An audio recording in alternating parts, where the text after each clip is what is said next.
Welcome back. Today I'm going to be making an apple pie recipe. So first we'll start off with the pastry crust. Here's the recipe for it. I used to not like making my own pastry crust because I felt like it was difficult, but I've since kind of figured out how it works, and this recipe works really well for me.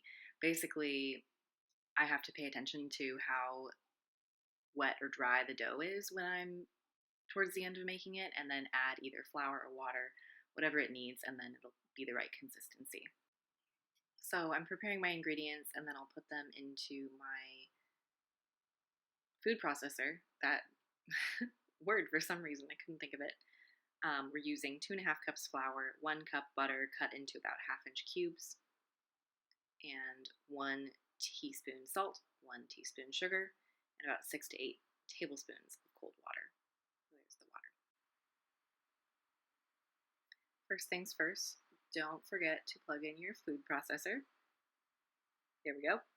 Now I just ran it a little bit to make sure that the dry ingredients were all mixed together pretty well, and then I'm adding my butter a little bit at a time. It doesn't really matter how much you do. I kind of just did whatever would fit at the moment because I was putting it in through the top, which you can't see. So you add it all, pulse it together until it's combined. You can also do this with a pastry cutter or just in a bowl if you don't have a food processor. That works fine too. Then you start adding your water a little bit at a time until the crust starts to come together, as you can see here. And then we will be able to take it out of the processor, put it on the counter, and combine it with our hands.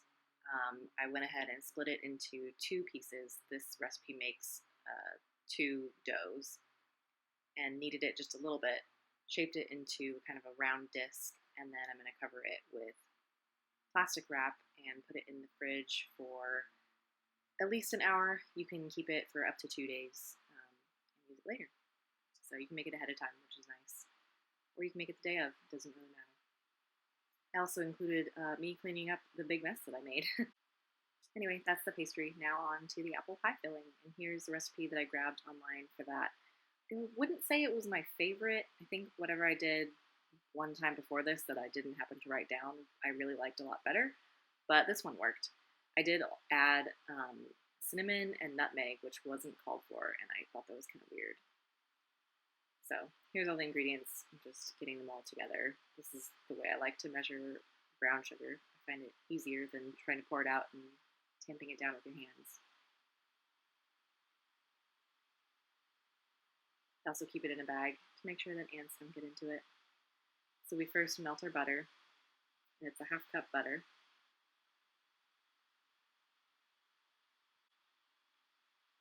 Here I am helping it along. Electric stoves, they're funny. Then you add 3 tablespoons of flour and mix it in, and then 1/4 cup water. There it is. Stir it a little bit more.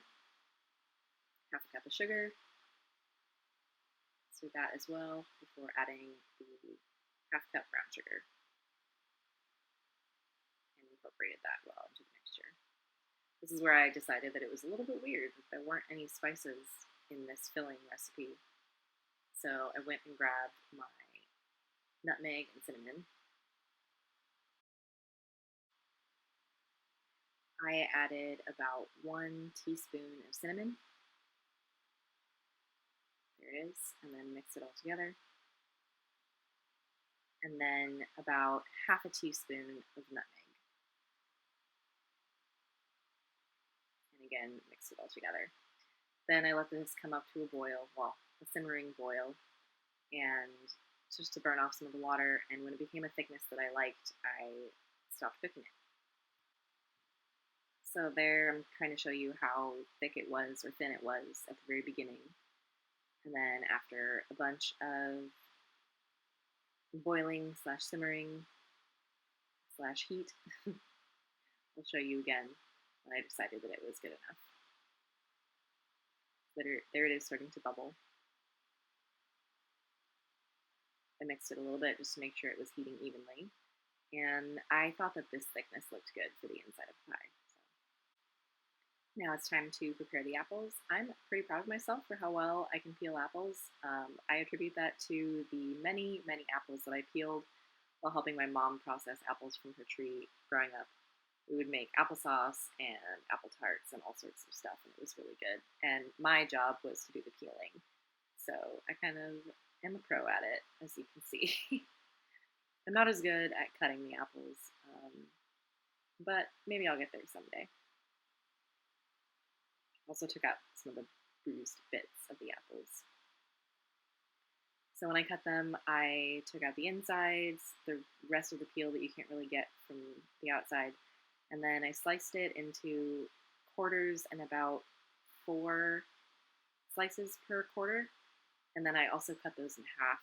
I know a lot of people usually leave the slices whole, like a thin slice, but I kind of like it when it's more bite-sized, so that's what I did. There it is. Next step is to roll out that chilled dough. First, of course, flour your surface and your rolling pin. I pulled it out of the fridge and then started to roll it right away, and it was very difficult. So I definitely got an arm workout rolling out this dough. I also called in my assistant, aka my husband. He went and did the hard work for me. Well, I did the hard work and then he did the easy part and got all the credit. It did stick to the counter, so I used my bench scraper to release it, and then that worked really well, which was good, because it's not fun to have to re-roll dough. So I placed it into the pan and then kind of squished it a little bit just to make sure that there were no air bubbles in between the crust and the pan. And then the dough was a little bit thin in some places, so I added strips there. I know it's not like the best technique, but whatever. It works, it still tastes good. And then I cut off the extras that were hanging over the top of the pan so they didn't get burnt in the oven. Then I added my apples, and I decided to rearrange them as much as I felt like, so that it was a nice flat-ish shape, and any apples that were kind of sticking together, I would pull apart so that they weren't, grouped together. And then you put the sauce filling on top of those, let it kind of sink in. I also tried to spread it around a little bit just to make sure it would get to the edges of the pan.